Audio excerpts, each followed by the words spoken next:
right, I am hoping this is on. It's not. Hold on, it's trying. It's fine. Yeah, I may have to reconnect to the internet if it's not working. Hello. I think we're on.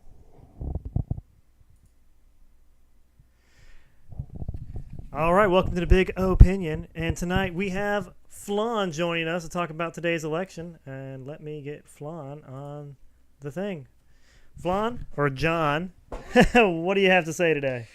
Well, I can say, RJ, that I'm happy that Trump has won the election, and I'm happy that this is probably the biggest comeback in American political history.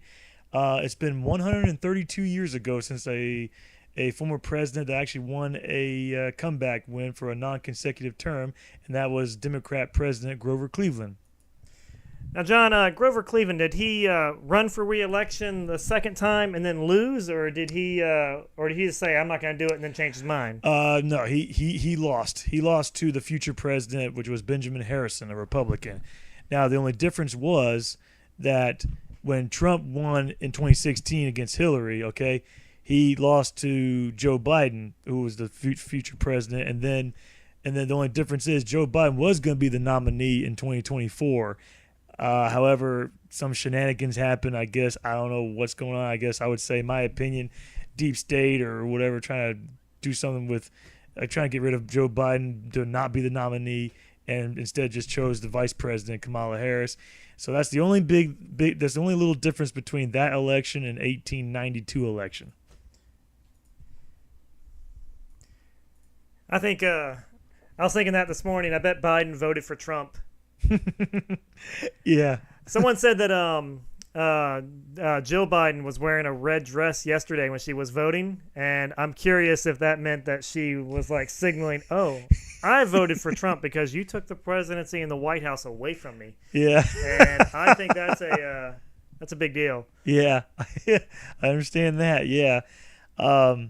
So far as I've done my research recently, Trump has about a few hours ago, Trump finally won the state of Michigan and Nevada. Michigan, he won by approximately a little over 100,000 plus votes. So that was the final count. So he's officially won that state by the Associated Press. And Nevada, he finally flipped one blue state in his entire political career, and that was Nevada. Now, a little history. The last time a Republican president actually won the state of Nevada in a general presidential election, that was actually 20 years ago, and that was then President George W. Bush. So right now there's only one state that hasn't been counted, but it looks like it's going to lean towards Trump because he's way ahead by over 100,000 votes in Arizona. So I would say within a few days, the final electoral vote count for Trump will be 312 electoral votes total. Well, I mean, that makes a lot of sense when you think about it. I mean, most of the states that he had that he won, I think he won every state that he won in 2016. Am I right? I mean, did he? That is correct. Yeah. Yeah. The only difference is he won one extra state, and that's Nevada. Okay. Well, that makes sense then. Yeah, I was thinking about that. I was like, I was looking at the numbers, and he improved at almost every metric he had. I was looking at at least from 2020, the numbers closed. I mean, he was within 10 points, and even some of the most Democrat of states, which is a pretty good thing. Only a few states did he do so poorly that he has no chance that a Republican ever wins there, and I think that was like Vermont. But even in New York, yeah. I think he got 44% of the vote, at least correct. As of last checking. Yeah, because Kamala Harris only won that state by 11 points. Because 4 years ago, Joe Biden won it by 20. So that's almost about half of a loss for Democrats, even though Democrats still won that state, but pretty solid. But now what's surprising to me, RJ, is even though Trump lost this state of New Jersey, what really shocked me is he only lost about only 5 percentage points. Yeah, you're talking about New York? No, New Jersey.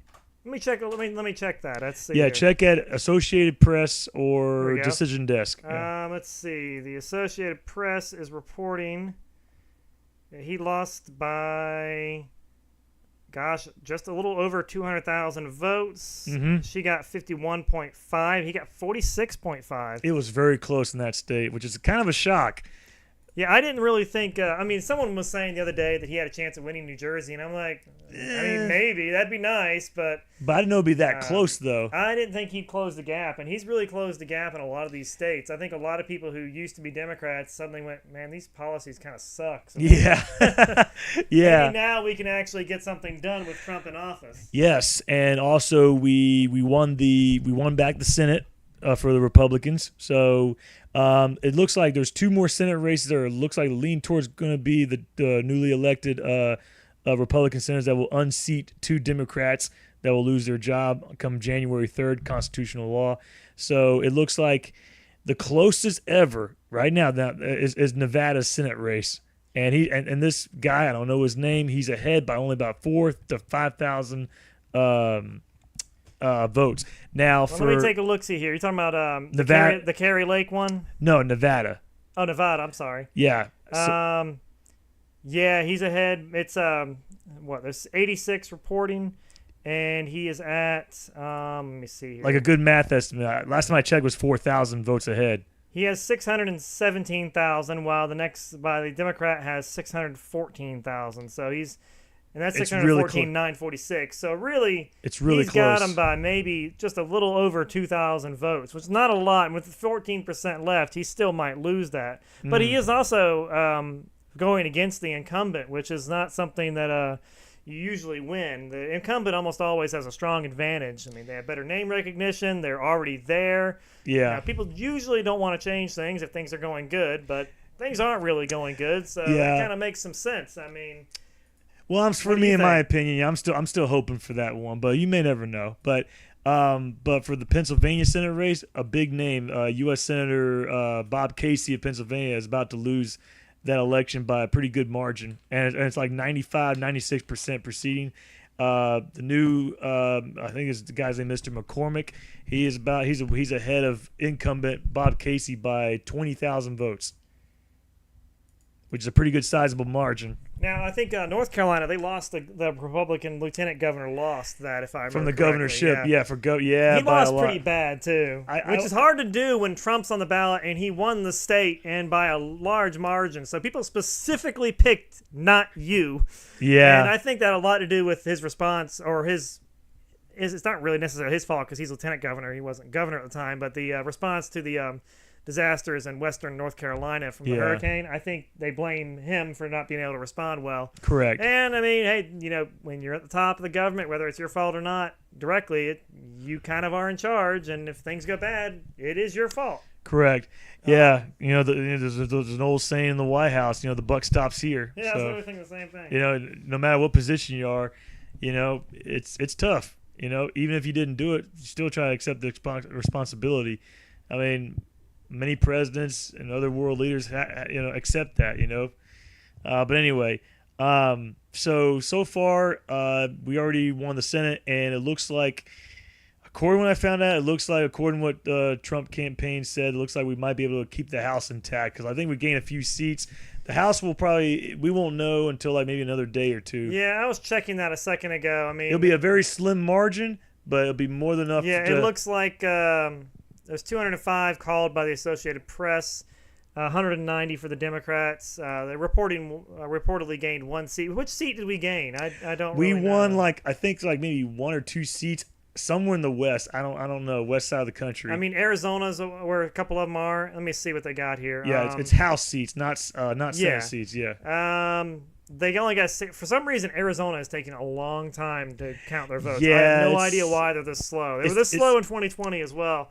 You think they'd fix things, but Yeah, I mean, come to think of it, a little fun fact, by the way. I'll give you one great example. The state of Florida.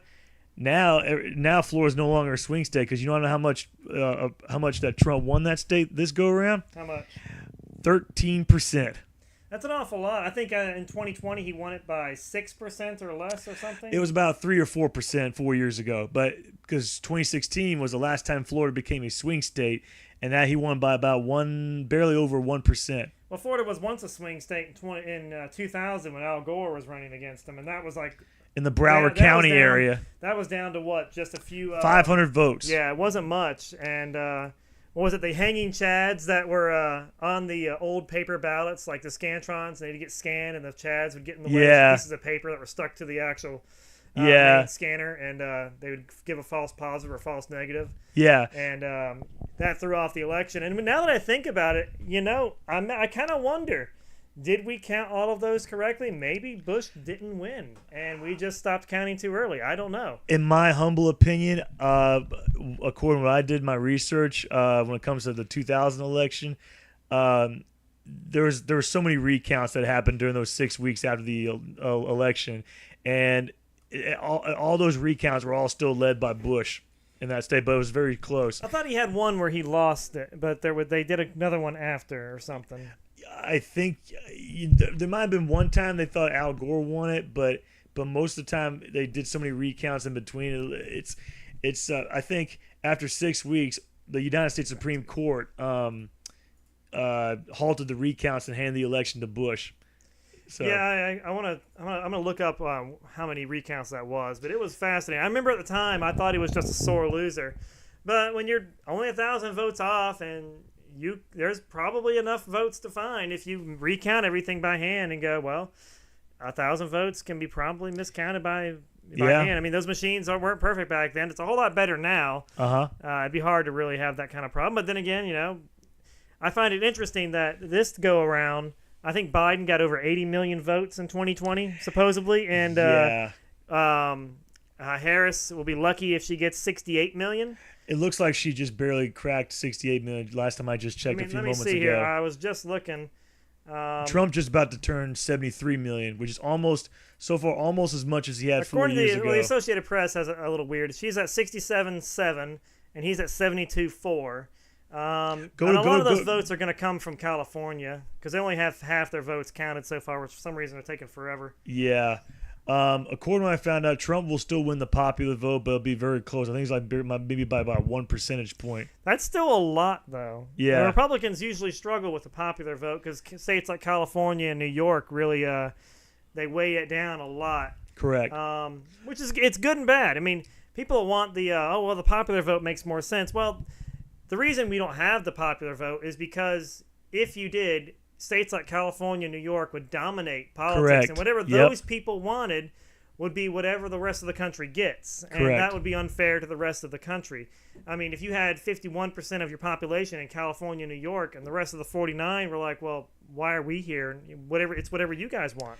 We need something here. You guys just overrule us. Our founding fathers were terrified of mob rule. Democracy was a new thing back then. I mean, newish to the Western world. Mm-hmm. It had been tried since ancient Greece. Yep. And they were terrified that the mob would take control and 51% of everyone would always control things, which is why we have the Electoral College, which is why we have representative democracy instead of just a plain, this is everything and, winner take all. Correct, because that's why I love the Electoral College, because it's, supposed to be fair for the little guy, and fair for everybody. So that's why the Electoral College has been around since the days of this nation has been created or found. That's George Washington. So I think there's a thing out there where it's California and I believe it's California, New York, pretty much every Democrat state that's out there, and they have signed a pledge to have all their electoral votes go to whoever gets the popular vote. And it's not it would have legal challenges once it's all said and done. But right. In effect, had they say it doesn't go into effect until they have enough electoral votes, which would be 270 to actually make a difference. Correct. Other than that, it doesn't go into effect. But should it have gone into effect now without that, Trump would have gotten all those Democrat states because he won the popular vote. And the only reason that thing exists is because for the last couple of elections, the Republicans haven't won the popular vote. Mm-hmm. That's before you have Trump. Correct. And I think the new Republican Party might be the party of everybody. I mean, you see It's changing. even if Yeah. there were Muslim and Arab cities that were going overwhelmingly for Trump. And now more blacks. He scored really high when around black men, black women not so much, but Latino men. I think last I checked, I think he won 54% of Latino men. Which I believe you're right. Yeah. Yeah. Yeah. So I'm just saying. I mean, a little fun fact. I do remember this when I was a teenager. I was 13 years old when this last Republican president actually won the popular vote and the Electoral College, and that was 2004, 20 years ago, and that was then President George W. Bush. He beat John Kerry in the popular vote by about 2 percentage points, I believe. So I believe that's right. Yeah. yeah, it was like 51 to 49, I believe. Yeah, I think. Yeah, that's right. I remember that election. People didn't like Kerry. He just kind of has a weird air about him. Yeah, everybody accused him as a flip flopper and stuff, and that's why they made so many jib jab. I remember those videos. Yeah, those it was very popular. I wish they still made those. Those were hilarious. I wish they would too, because they would make so many great things for Trump and stuff like that. Just like post the same president's face on there with the little puppet toy like that. So I mean, they make videos for music stuff and like e-cards now. Everything's changed now with technology and stuff like that. But 2004 was a very memorable election. That I'll was never fun. forget. Yeah, it was like everyone. He won that election pretty handily as well. Yeah, decisively. I think he took 286 electoral votes. Really, I thought he took more than that. No, 286. I mean, last time I checked, 286 for George W. Bush, and John Kerry, I think it was 252 or 253. Let me see here. So 2004 presidential election. Because George W. Bush won both the. Yeah, 286, 251. Oh, it was close. That's why. He won more states except for Pennsylvania, but he won. Ohio was a big swing state. Colorado was safely Republican, and so New was Mexico. They were definitely Republican back then, and not so much anymore. And fun fact: Ohio was the last state because it was a big time swing state. It took them about 12 hours to count. To count. Ohio had bad election problems back then. Not as bad as Florida was back in 2000, but Ohio was so close. I think Bush won that state to put him over the top. I think 50. I think it was 50,000 votes or 100,000. I can't remember, but I saw that on the news 20 years ago when I was just got into politics. So, I mean. It's just incredible. I mean, this election will go down in history as one of the most memorable elections, probably for the first time maybe in 8 years, probably. Now, did you think last night when you went to bed that Trump was going to win? I mean, I was like optimistic, but I was like, well, I guess if Kamala wins, I guess it's just 4 more years of the same, which would suck. But I mean. Yeah, I wasn't losing any sleep over it, but I was cautiously optimistic when I saw the Pennsylvania numbers, and I'm like, he might win this. Yeah, but I was like, well, I'm going to bed anyway, and if we lose, we lose. I'll be hopeful, but you know. I stayed up till about 2 a.m, which but I was okay. I mean, I felt great the next morning I slept. So, but anyway. So did you go to bed thinking, or did you think he was going to win yesterday? I saw him win the whole thing at 1:30 in the morning. I mean, yesterday afternoon. Did you think he was going to win before they started counting? I think, according to the time frame, I would say the moment when he won Florida. Here's the thing: Florida's election has gone so fast of counting. They do a phenomenal job in Florida. They really have improved things. It's you know how long it took? It only took 45 minutes past the polls closed the entire state. 45 minutes later. Trump's got Florida. He won it. That's amazing. That's just Governor DeSantis. I'll give you praise for you, man. So he does a pretty good job. So you knew how to make it fair for everybody. Know how to get votes counted real quick. Yeah, I was really impressed with how well Florida did. Which is it makes you wonder why there's not a standardized system. I know each state does their own thing, but you think they'd go, oh well, Florida does it this way, and it seems to be pretty efficient. Why don't we do it? Well, that's government for you. They never are efficient. Yeah, but governors, they can do a thing or two when it comes to fixing the election system. But what was I going to say? So also, okay, now to answer your question, what time for when was the time that I think in my mind and my heart that I think Trump's about to win the whole thing? I would say around 11:30 at night to maybe midnight, because when I saw Trump got what was like ahead about like almost all night, was about between 150,000 to 200,000 votes in Pennsylvania, which that's unheard of for a Republican president in decades. That's unheard of. I believe Pennsylvania, he won by almost 130,000 votes. Well, last time I checked, it was 200,000, but I guess it closed the gap a little bit, but it's still a lot. I mean, that's That's amazing. that's still more more votes he had than he won 8 years ago. Because the final count was Trump won the state of Pennsylvania 8 years ago by 80,000 votes approximately. So he's gained about 50,000 more votes, more voters than that. That was just pretty big. So, but yeah, it's just amazing. It's just I'm happy that Trump's going to be back in the White House. I'm happy that hopefully it looks like the House will probably be in Trump's favor. I think looks like it's forecast. Looks like it's going to happen. Might take another few days to finish the rest, but I'm really excited what Trump's going to do in his second and final term. Now the big question is though, since he can't run anymore since he won, so this will be his final term in office. So that means he won't be in office. Well, actually, he won't be in office till January 20th by constitutional law. So he'll be from January 20th of 2025 to January 20th of 2029. So Yeah, I'm kind of excited to see what he's going to do. I mean, I'm excited to see what Elon Musk is going to do. That Trump's going to probably help the FAA kind of realize, oh, we kind of need Elon Musk to launch these rockets and Yep. get these things out of here. yeah, And stop giving them such a hard time. yep. And so I'm looking forward to that. They say Elon Musk is going to like do a government like oversight committee thing or commission where he like examines which departments need to be like revamped and made more efficient, which usually means people that don't need a job there get fired. Because Yeah. because I heard Trump was planning, since now Trump won, he's gonna once he gets back in, he says he's planning to fire a lot of people in Washington D.C. Like at least in his at least in the executive level. I mean, constitutionally, obviously, the president can't fire people in Congress or court judges or whatever. Like that's normal. But he can't. But he does have the authority to fire people anywhere from FBI, CIA, and stuff like that. So he can clean house. Can the president fire the vice president? Yes, you can, because vice president also is part of your cabinet. Oh, okay. So you can just go over to him and be like, hey, you're fired, even though he was elected, which is weird. Huh. Yeah.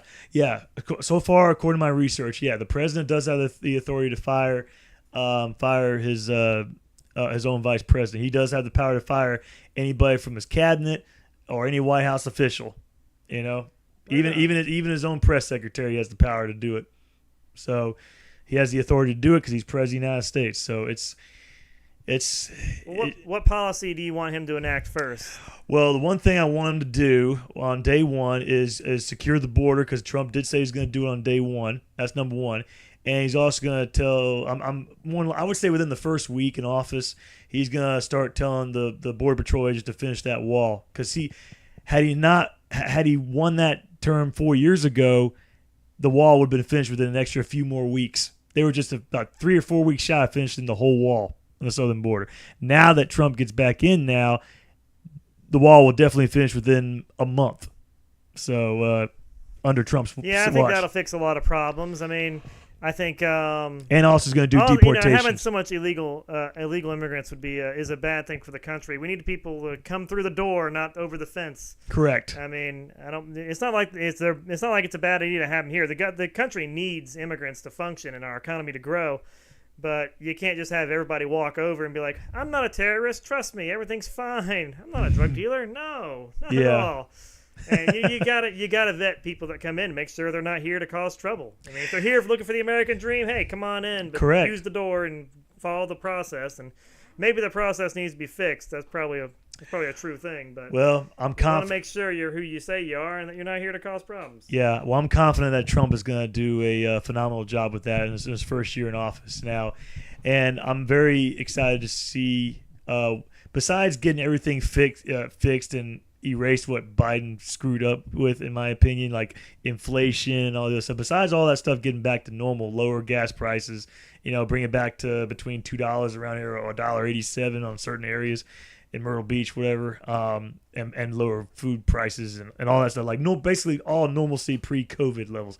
Besides all that, Trump says he wants to get one of the biggest things he wants to get done through legislation for this new Congress is he wants to get done with the he wants to pass the biggest voter integrity act into law to make the strictest voter ID law act into law. So one of the congresswomen she's creating a bill for that, and that's Marjorie Taylor Greene, congresswoman from Georgia. Now, did she did she win her election? I haven't checked. Yes, so far as I know, she did. Let me take a look here. Yeah, so far as I know, she won because she's Marjorie Taylor Greene. She's like way too popular. She's from Georgia? Yep. Let's take a look. Marjorie Taylor Greene. Green, like color green. Okay, here we go. Looks like she won her district, and she won by almost 30%. So, yeah, no that's brainer. Pretty good. Yeah, she won. Yeah, I knew she was gonna stay. So. Right on, awesome. So that's why I found out on the news, just on the real news, not the fake news media. But so I'm really excited to see what Trump is going to do now. Foreign policy, it'll be very interesting because, according to what I found out, these are just rumors. Okay, some sources say that Kim Jong-un, the leader of North Korea, he wants to bring peace talks again, and he's really thrilled that Trump is coming back, and they want to continue with peace talks with North Korea.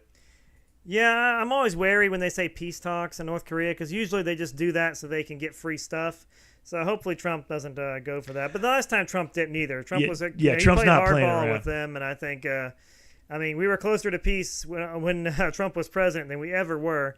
The Abraham Accords were one of the most amazing things I've ever seen. We actually had Middle Eastern countries sign peace treaties and normalize relations with Israel. The two countries that hate, the two groups of people that hate each other.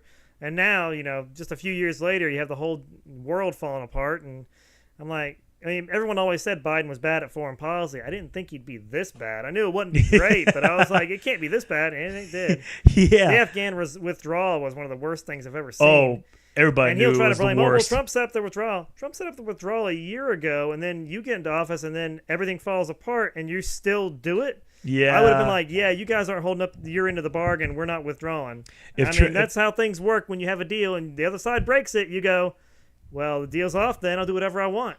Correct. And yeah, Trump did say that if he would have won that election 4 years ago, he would have withdrawn with dignity. What he said with his military, because obviously the war in Afghanistan was the longest war in American history. There's no doubt about that. Over 20 plus years, much longer than the Vietnam War. Yeah, I think that it just feels like a waste. I mean, we left there, and then it's back to where it started, and it's worse because now we left them billions of dollars of military-grade equipment. Biden wants to take guns out of the hands of Americans, but he's sure to let a bunch of terrorists have some. Yeah. That's kind of not fair, Biden. Yeah, unfortunately, yeah. Yeah, so, but I'm very happy that we the people won this election for Trump, and I'm very excited to see what a second term is going to be. Now, will there be bumps on the road, big and small? Of course there will, because every president always had to go through it, So, but I think we're going to be fine. But we just gotta be ready for anything, So, Yeah, I'm looking forward to what he does with the economy. I think making us energy independent will help. I mean, for a while I've been predicting a recession. And it still might happen. It might. At least now that Trump's president, maybe it won't be so bad. Yeah, because that's my theory. I'm hoping if anybody could stop it, it'd be him. Yeah. But, I mean, it's going to be a hard road ahead. We spent a lot of money we didn't have, and mostly on things that don't build the economy up and build jobs. And now we're paying the price for it. And maybe Trump has enough time to fix it. I don't know. I think he hope will. He because if a recession, God forbid, happens, like you're saying, had Kamala would have won, recession would have been far worse. Her name is Carmelio. Yeah. But in my humble opinion, since Trump is a businessman, businessman type president, he knows about what a recession is because he lived through it. The 2008 recession and the early 80s recession, under Reagan. It didn't last very long. It lasted for like a year. You know what I mean? So if in theory, if the recession would have hit, heaven forbid, in the new year, for example, like in the spring or summer, God forbid, I think more than enough he could easily turn this whole thing around, much quicker than most presidents could, or at least close to Reagan, So, well, who's your favorite president? Of all of them? Yeah, out of every what is it? Well, I guess now 47 presidents. So which one's your favorite? Well, of all the way back to George Washington, I'll always still say it's Abraham Lincoln, because nobody can top this greatest crisis in American history. And that's the Civil War. No, the greatest crisis that Abraham Lincoln fought was the vampires. There's a whole Netflix documentary on it, and you don't see vampires running around anymore, do you? You're welcome, Abraham Lincoln. But yeah, to the people who's watching, this, I highly recommend watching Steven Spielberg's Lincoln movie. It is great. It's historically accurate. So is the vampire one. You don't know? Were you there 200 years ago? Wait. How many years ago was that? No, 150 years ago. 160 years ago now, I think. Gosh, yeah. we're getting old, John. Yeah. Actually, 160 years, actually. Yeah. But yeah, so now back to what I was saying about Trump. He will now have the opportunity to do something pretty big in the middle of his second term presidency, and that is to speak of America's 250th bicentennial anniversary on July 4th, 2026. Well, I think someone was saying that he may get to add 2 more Supreme Court justices during his next term. That's very possible. To retire. That would be a pretty awesome thing to see as well. Yep. Democrats would hate that, and it's their fault. It's their fault. Back in the day, they wanted to appoint one under Obama, and they forced it through because the Republicans were filibustering. So they removed the filibuster, which basically said all you have to do is have a simple majority in the Senate to approve a Supreme Court justice, and they had the majority just barely, so they approved it. And then when we got the majority, we were like, well, you ruled the day, you did that. Now we get to do it. And now it's like back and forth. Now under Biden's watch. If I was the Democrats, I'd beg the Republicans in the Senate to vote the filibuster back in for the Senate for the confirmation of Supreme Court justices, which really should be there anyway. I think simple majority is just too easy to change. I think having people have to agree a little bit is a good thing. Well, yeah, I'm in today's world, it's just gotten more polarized than ever before. But all I want as an American citizen just want to bring unity and have the freedom to love one another, whether or not you agree or disagree on policies, on politics, However, it's sad when you lose friends, that don't agree with you. Oh yeah, I was already unfriended once today, so might be more. Oh, I'm sorry, man. You're not the only one. I lost about, let's see, ever since Trump came into the politics scene since 2015. I would say I lost about 5 to 10 friends, which is a pretty good margin, but it's okay. It's just, however, I do have a few liberal friends who, like I said, I won't mention their names, but they still love me regardless of politics. They still respect my opinion. I think it's sad. I mean, they can't think straight. I mean, I'm friends with plenty of people who voted for Biden and I guess Kamala, and I'm like, I may question their their intelligence, but I'm like, well, okay. They're not being mean to me, so I don't really care. I care. I wish they'd vote better, but hey, well, that's life. Everyone has a different, people have different opinions on things, and it's politics. I don't lose my crap over it and unfriend them. I don't get it. I'll never understand. Yeah, everybody's so emotional. Everyone's freaking out. I don't know if you've seen some of the videos online, and they're pretty bad. It is pretty bad. I've some. It's this one thing that they just lose their mind for. And I think it's because they're a bunch of spoiled brats that were coddled when they were kids and given everything that they wanted, never disciplined. And now they're in the real world. And when something doesn't go the way they want it to, they freak out, cry, and hope that's going to change things. Well, crying about something when you're an adult isn't going to make anything any better. Yeah. We all have that. We all struggle with that, even if you're not in the politics, but it's okay. Don't be crying, John. I'm just messing with you. But anyway, bottom line, it's just like I said.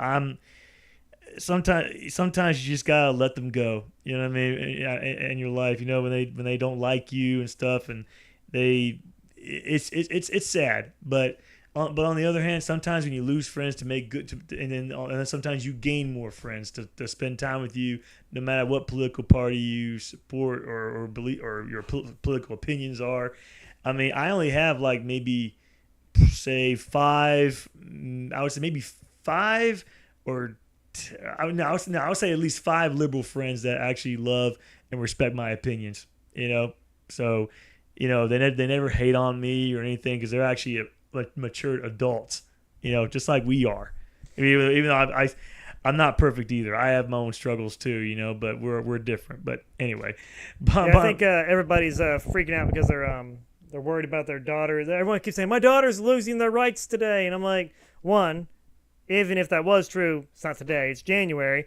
And two, what rights is she losing? The right to murder her baby? Is that the only thing you're worried about? I mean, I'm pretty sure she's going to have every one of the rights that everyone else already has. In fact, Trump's probably going to protect a lot of them, like her freedom of speech and the right to own a firearm. Yep. And the right to a fair trial. And so is the U.S. Supreme Court will have their back, too, because they protect. But the only thing they can think about is abortion. And I'm like, golly, guys, is killing something that important to you? No matter what you say, no matter whether you believe it's a human life or not, it's still killing something. It's something that is alive that once you do that won't be alive anymore. I cannot for the life of me figure out how they can get past that and go, well, this is okay. It's if just, you're vegan, can you kill that? I mean, I thought vegans weren't allowed to kill anything that was alive. Yeah, I don't know. So it's not your body that you're killing, so it's not your heart that you're stopping. Right. I mean, I saw my son's heart beat when he was 6 weeks old. Now they're like, oh, it's not technically a heart. If you have to get technical about whether something's a heartbeat or not, I think you're kind of on the wrong side of things. Yeah. You're not technically alive. Well, he's only technically in a coma, so that's not really alive. You can do things. And I'm like, that's not right. Yeah. Yeah, because it's just, the thing is, it's just, there's other alternatives that, that you can do, instead of doing, having abortions and stuff. But one thing I do not like when it comes to abortion is they kill the baby at the 9th month or 8th or 9th month, and that's just disgusting. Well, they'll say, oh, well, that's not normal, but but then you ask them, okay, well, would you ban that? And they're like, no. And I'm like, well, then there you go. I do believe when it comes to, I do believe abortion should just leave the states to decide for themselves. That's just it. Like for political fairness, my opinion. But when it comes to my personal beliefs, I'm all pro-life. I believe, every child be born to a good mother and good father. And if you can't take care of the child after you give birth to it, the best way to do it is just take them to foster care. Or take them to adoption, give it to the police or the fire department, let them take care of it, and I'm 99%. I'm sure they'll definitely will take care of it for you. What's that?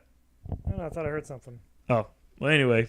That's weird. So anyway, go on. Yes, that's basically what I was gonna say. That's one of the things, and they're all freaking out over that, and I'm like, guys, it's just your right. It's one of the reasons Trump struggled a little bit more in this election cycle is because he's not as pro-life as some of the Republicans wanted him to be. I mean, he kind of danced around it, and I mean, he may still sign bills into law that ban abortion, which I hope he does. Yeah. But I would not be surprised if Trump just says, well, the Supreme Court said it's up to the states, I'm not touching it. Trump easily could do that, and I would not put it past him. I mean, I hope he bans it, but I wouldn't put it past him not to.